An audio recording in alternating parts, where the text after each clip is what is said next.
Ajay Srivastava, Managing Director, Dimensions Corporate Finance Services, joins us live on the show. Ajay, thanks very much for joining in. 11,500 taken down on... Good morning, thank you. Taken down on the Nifty. Do we see more steam left on the index, or probably now's the time to take some profits off the table? Well, it's a dilemma that we'll all go through in the market, that what's a good time to take it off the table, because whatever you have taken off the table has given you spectacular returns thereafter. So I would tend to believe that this is a time to just calm down, just keep a portfolio. This is not a great time to add too much on it, barring a few sectors where you are short in terms of a portfolio composition, you add it, but this is a time to just enjoy the ride. This is not the time to add dramatically, this is not the time to sell out. Just let the market do what it's doing at this point of time, because on the one side, the market fundamentals are strong in terms of momentum. On the other side, we have the issue with the rupee, the current account deficits, and all the issues which will come with that, including the foreign currency loans taken by the Indian corporates. So the whole odds are negative, there is an economic recovery, and there is a market momentum.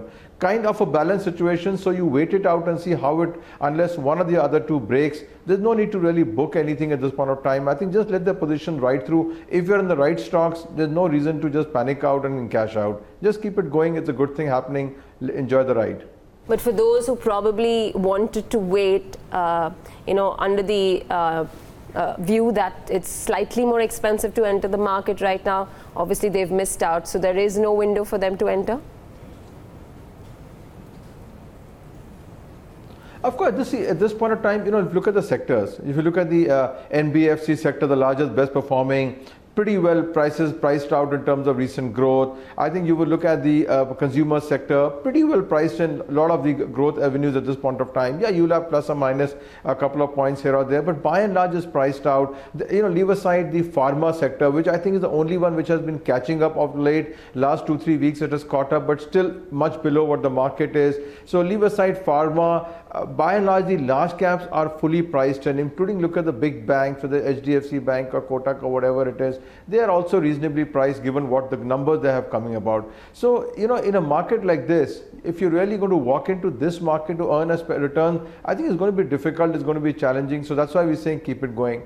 Now, the real question in the people's mind is it the time to go back to the mid cap? Is it the time to go back to the infrastructure sector? And I think that's where the dilemma is, because the odds are, on both sides, stacked on both sides. It lacks investor interest, but fundamentally they're so cheap that something can happen. The only thing which I think is going against them, by and large, is the interest rate and the debt scenario in this country. With nationalized banks falling off the radar and the charts, these companies will not be able to access debt very easily at a reasonable price. So I think what's militating against the mid-cap acquisition is today the huge interest rate problem and the rupee dollar forex loan problem which they all carry on their books, which will make them pretty difficult life for them on the balance sheet. So that's why I said odds and even says that you just stay put at this point in time rather than really go for a serious acquisition mode. Ajay, good morning, Neeraj here. I remember the last conversation that we had, you had mentioned that it might be difficult to gauge what the markets will do. So just look at companies which have done well in the quarter gone by, and there is confidence in those managements for the next few quarters, and go out and buy those companies. Don't try to think too smart. Do you still stick by that? And if so, any theme that stood out for you this earnings season? I think what stood out is really, Neeraj, one is that the MNC Pharma, which we have been saying for a while should do well, I think they have started to do spectacularly well. It's the first time they've broken out the shackles.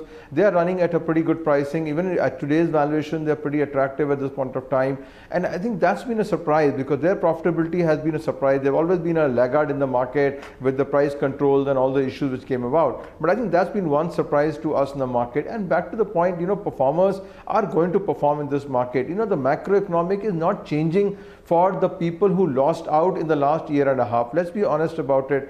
Post demonetization, whatever companies have lost out by and large, are still on the loser side. They're not on the gainer side at this point of time, and nothing tells me that they will gain spectacularly. I can understand the government trying to revive them, do give benefits, but economy doesn't work this way. Customers are fairly, let me put it this way, cutthroat in their choices. So it's very difficult for the loser set to come back in an economy which is growing decently but not spectacularly, but the markets are priced well, and there is very clear need to be on the quality side. I think the burnout in the last 1.5 years has been pretty sharp. All the portfolios, and I'll be honest, including our fund managers who were handling the mid-cap, have burnt a serious amount of money in the market in the last 1.5 years. I think it's not going to go away. Memories are not going to go away so fast that you walk in there. So losers will remain losers for some time till we lose our memory of them being losers, and then we start to bet on them. Interesting. So, okay. So mid-cap pharma one. The interesting bit also is, Ajay, is what's happening to large companies which are arguably in the growth phase, or at least people believe they're in the growth phase, but they're coming out with announcements which are, well, counterintuitive, so to say. L&T, a case in point. You would expect the largest infrastructure stroke construction company to need all the capital it needs in a high growth phase, and here it's looking to return money to investors. You have had discussions in L&T for last maybe almost 7 to 10 years, and I keep saying this is poor management, full stop. This is poor management. This is trying to desperately raise its share price because they ended up with a lot of stock options. When they sold a lot of people don't remember, when they sold the cement business to the Birlas, they got a lot of stock options. They're trying to be desperately raising the price up. You're absolutely dot on. In an environment like this, where infrastructure assets in their backyard are available for dime a penny, a business is available, they are doing a buyback of shares. It's incredible, absolutely incredible. I think, this is where I keep questioning, who are these independent directors? What's happened to institutional nominees? This L&T should be the spearhead for India's infrastructure foray at this point of time. And look at what it's doing. Instead of putting money in highways, townships, reality, and Blackstone can come from outside and buy $10 billion of real estate and develop in this country, and L&T wants to return money back to the shareholders. I think this is one of the most bizarre cases of misgovernance, I would say, in India, and I would really appeal to the independent directors that they need to shoot this down and say, listen, let's put the money to work. Are you telling me that L&T has no other avenues to grow? Let it grow at L&T Finance, put another 1,000 crore equity there, put another 1,000 crore equity in L&T Infotech. They're doing well as a company. Now at least they turn around. And they had the mishaps as well. Let's be honest about it. Like L&T Finance hit a 1,000 crore write-off in their opening reserves, for instance, using the Ind AS. But the point is that you got companies which can do well, and this is one place where the board of directors should actually shoot this proposal down and say, put the money to work. India needs it. It's not about just the company. India needs this money to get to work. 4,000 crores of equity equivalent. You can borrow 8,000 crores. You can talking of 12,000 crores of projects that L&T can do tomorrow morning instead of a buyback. Now that's a big fill up to GDP and the economy. What the hell is happening? We don't know. So from a shareholder perspective right now for the stock L&T, which trades closer to 1,300 odd levels, while it's not done much in the year, so there have been good entry points for people to come in. But do you suggest that you probably wait and watch?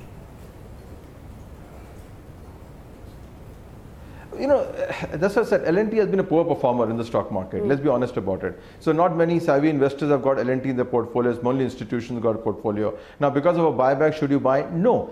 There's a difference between an Emphasis announcing a buyback and an L&T announcing a buyback. Emphasis by nature is a cash generating entity. So an IT company, it has huge cash reserve. It does a buyback. That's good for the shareholders.